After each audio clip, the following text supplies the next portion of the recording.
India's finest Medicover Hospital now opened exclusive hospital for women and children opposite High-Tech Charminar. Medicover Women and Child Hospital. Assembly ఎన్నికలు ముగిశాయి. Parliament ఎన్నికల నేపథ్యంలో ఇప్పటికే Congress party ఒక అడుగు ముందుకేసిందని చెప్పొచ్చు. ఎందుకంటే ఇప్పటికే ఎవరికైతే పార్లమెంట్ ఎన్నికలకు సంబంధించి అక్కడ ఇన్ఛార్జీలు కూడా ఇవ్వడం జరిగింది. బీజేపీ మొదటి నుంచి అంటే అసెంబ్లీ ఎన్నికల నేపథ్యం కావచ్చు, వాళ్ళు మేనిఫెస్టో విడుదల చేయడంలో కావచ్చు, అదే క్యాండిడేట్లను ప్రకటించడంలో కావచ్చు వెనుకబడింది. అసెంబ్లీ ఎన్నికల్లోనే కొంచెం వెనుకబడి ఉందని చెప్పొచ్చు. ఇప్పుడు పార్లమెంట్ ఎన్నికలు వస్తున్నాయి. మరి పార్లమెంట్ ఎన్నికలకు సంబంధించి ప్రస్తుతం మనతో మాట్లాడడానికి బీజేపీ నాయకులు ప్రదీప్ రావు ఉన్నారు. సార్ చెప్పండి, మొన్న జరిగిన అసెంబ్లీ ఎన్నికల్లో కేవలం ఏదైతే మీ భారత ప్రధాని కావచ్చు, అమిత్ షా కావచ్చు, జాతీయ నాయకులు పర్యటించిన దగ్గర కనీసం డిపాజిట్లు కూడా రాని పరిస్థితి. మీరు అంటే వరంగల్ తూర్పు, వరంగల్ పశ్చిమ, పరకాల నియోజకవర్గాలకు అభ్యర్థులకు మాత్రమే డిపాజిట్లు వచ్చాయి. మిగతా చోట్ల డిపాజిట్లు రాలేదు. సో పార్లమెంట్ ఎన్నికల్లో మీ వ్యూహం ఎలా ఉండబోతుంది? అంటే మీరు సరే మాకు వచ్చింది వాస్తవమే, కానీ జాతీయ నాయకులు పర్యటించిన కాడ డిపాజిట్ రాలేదనేది తప్పు. ఎందుకంటే ఇక్కడ కూడా అమిత్ షా, వరంగల్లో కూడా అమిత్ షా బహిరంగ సభ జరిగింది, హన్మకొండలో ప్రధాని బహిరంగ సభ జరిగింది, ఈడ కూడా వచ్చినాయి ఓట్లు. వాళ్ళు తిరిగిన కాడనే పోయినాయి అనేది నా దృష్టిలో తప్పు. వాళ్ళు తిరిగిన కాడ కూడా ఓట్లు బాగానే పడ్డాయి. కాకపోతే మీరు అన్నది ఒకటి వాస్తవం, ఇది బీఆర్ఎస్కున్న వ్యతిరేకత ఓట్లు మమ్మల్ని విశ్వసించలే. కాంగ్రెస్ చేయాలనే ప్రజల నిర్ణయం అటు ఒక పక్కగా మరలింది. రెండవది, పార్లమెంటుకు వచ్చే వరకు ఆ అభిప్రాయం లేదు. పార్లమెంటులో మోడీ ఉండాలి అనేది గట్టి విశ్వాసంతో ఉన్నారు ప్రజలు. ఎట్టి పరిస్థితుల్లో ఈసారి మీకు వేయకపోవచ్చు, కానీ మా ఎలక్షన్ల టైంలో కూడా పార్లమెంటులో మాత్రం ఎట్టి పరిస్థితుల్లో మోడీకి వేస్తాం. ఇక్కడ కేసీఆర్ రావద్దు, కానీ అట్లా ఢిల్లీలో మోడీ గారు ఉండాలి అనే అభిప్రాయం ఇక్కడి ప్రజలకు బాగా ఉన్నది. పార్లమెంట్లో మీకు అద్భుతమైన ఫలితాలు వస్తాయి. తప్పకుండా మా వరంగల్ పార్లమెంటు బీజేపీని కైవసం చేసుకునే దాంట్లో ముందు మేము ఉండి వరంగల్ నుంచి అత్యధిక మెజార్టీతో గెలిపించడానికి మా వంతు కృషి ఉంటుంది. అంటే ముఖ్యంగా ఏదైతే బీజేపీ అసెంబ్లీ ఎన్నికల కంటే ఉమ్మడి జిల్లాలో 12 నియోజకవర్గాలు ఉన్నాయి. 12 నియోజకవర్గాలకు సంబంధించి అభ్యర్థుల ప్రకటన ఆలస్యం జరిగింది. అలాగే మీ మేనిఫెస్టో కూడా ఆలస్యంగానే వచ్చింది.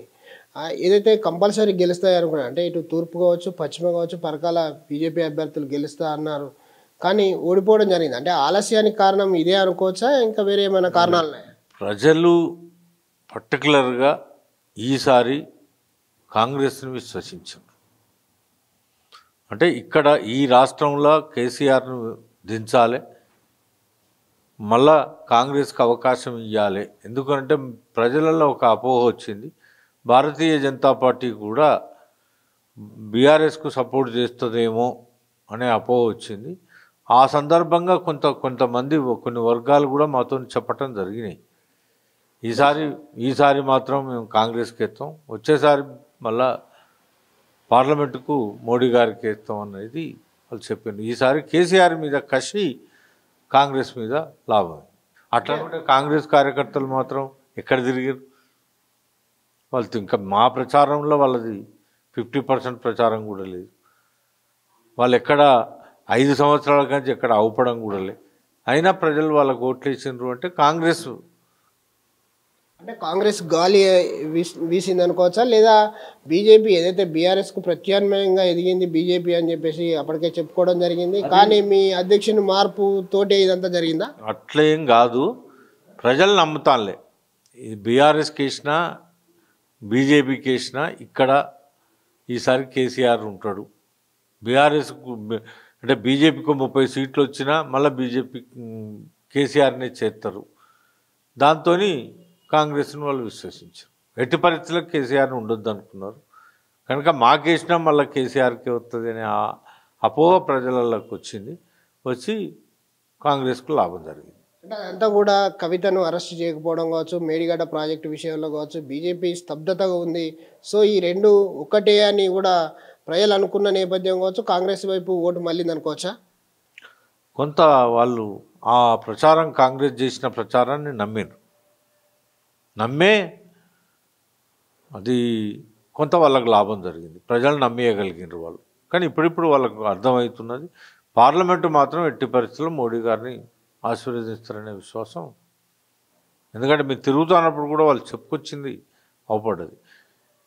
ఈవెన్ ఎంప్లాయీస్ కూడా అరే వీళ్ళు వేసినా మళ్ళీ కేసీఆర్కే ఛాన్స్ ఉంటుంది అనేది వాళ్ళ ప్రచారం కూడా కాంగ్రెస్కు లాభం జరిగింది.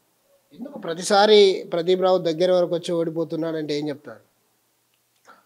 అయితే ప్రజలు ఇప్పుడు ఒక పక్క గాడుపు ఇస్తానప్పుడు గాడుపుకు వ్యతిరేకంగా మనం ఉంటా పోయినాం. అప్పుడు ప్రజారాజ్యం చిరంజీవి గారి రాష్ట్రం అంతా పెద్ద అనుకూలంగా లేదు. అప్పుడు కాంగ్రెస్కు వేవే ఉండే. ఇప్పుడు తెలంగాణలో ఆ 2 జిల్లాలు తప్ప ఎక్కడ భారతీయ జనతా పార్టీకి ఆదరణ లేదు. దాంతో మాకు మైనస్ కలిసి రావటం జరిగింది. అయినా ప్రజలు నాకు 52,000 మంది ఓటర్స్ చేశారు. వాళ్ళు ఎమ్మెల్యే గెలిస్తేనే గెలిచినట్టు కాదు కదా. అంటే ఇప్పుడు ఆల్మోస్ట్ ఆల్ 1,69,000 ఓట్లల్లో 1,00,000 ఓట్లు కాంగ్రెస్కు వ్యతిరేకతంగానే వచ్చినాయి. అంటే ప్రదీప్ రావుకు విజయం అందినట్టే అందుతూ చేజారిపోతుంది ప్రతిసారి. కేవలం అంటే పార్టీలకు అప్పుడు ప్రజారాజ్యం కావచ్చు, ఇప్పుడు బీజేపీ కావచ్చు. అంటే మీ నిర్ణయాలు సరిగ్గా లేవా, లేదా ప్రజలు మిమ్మల్ని నమ్ముతా ఉన్నారు, మీకు ఓటేస్తూ ఉన్నారు, కానీ సరి అయిన టైంలో సరి అయిన నిర్ణయం తీసుకోవట్లేదు ప్రదీప్ రావు అనే దాని మీద ఏం చెప్తారు? ప్రజలకు నా మీద నమ్మకం ఉండే ఇన్ని సార్లు, పోయినసారి 3,500, ఈసారి 7,000 చిల్లర. అంటే ప్రజలు గెలిపించేదానికి నా మీద ప్రయత్నం చేస్తున్నారు. కాకపోతే మీరు అన్నట్టు పార్టీలు మాకు అనుకూలంగా మనం నమ్మిన సిద్ధాంతమైన పార్టీని ప్రజలు స్వీకరిస్తాను. సో ఇప్పుడు పార్లమెంటుకి వచ్చేసరికి బీజేపీకి అభ్యర్థి లేరు, కరువైంది వరంగల్ పార్లమెంటు స్థానానికి అనే దశలో ఇక్కడ నుంచి పోటీ చేసే వాళ్ళు ఎవరు ఉన్నారు అనుకోవచ్చు? భారతీయ జనతా పార్టీ క్యాండిడేట్ లేదండి. ఒక ఐఏఎస్ ఆఫీసర్ ఉన్నాడు, ఒక ఎక్స్ఎమ్మెల్యే ఉన్నాడు. ఇంతకన్నా పెద్ద క్యాండిడేట్స్ ఇంకేముంటుందండి? ఐపీఎస్ ఆఫీసర్ ఒక ఆయన రిటైర్డ్, ఆయన తిరుగుతున్నాడు. ఇప్పుడు మా కొండేటి శ్రీధర్ మా జిల్లా అధ్యక్షుడు ఎక్స్ఎమ్మెల్యే. అంటే పోటీ తప్పు. క్యాండిడేట్స్ మీరు చెప్పిన క్యాండిడేట్స్ ఎవరైతే ఉన్నారో వాళ్ళు ధీటుగా ఆ పోటీ ఇచ్చే అవకాశం ఉంటుందా?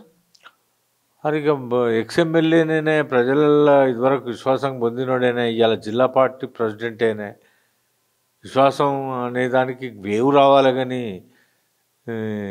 వేవు లేక ఆయన ఆడ రాలేకపోయిండు. కానీ వేవు ఉంటే దాన్ని ఇవ్వలేమున్నది. అంతకన్నా మంచి క్యాండిడేట్ ఓ డిఐజీ చేసిన క్యాండిడేటు ఆయన ప్రయత్నం చేస్తాడు, ఒక ప్రొఫెసర్ ప్రయత్నం చేస్తాడు.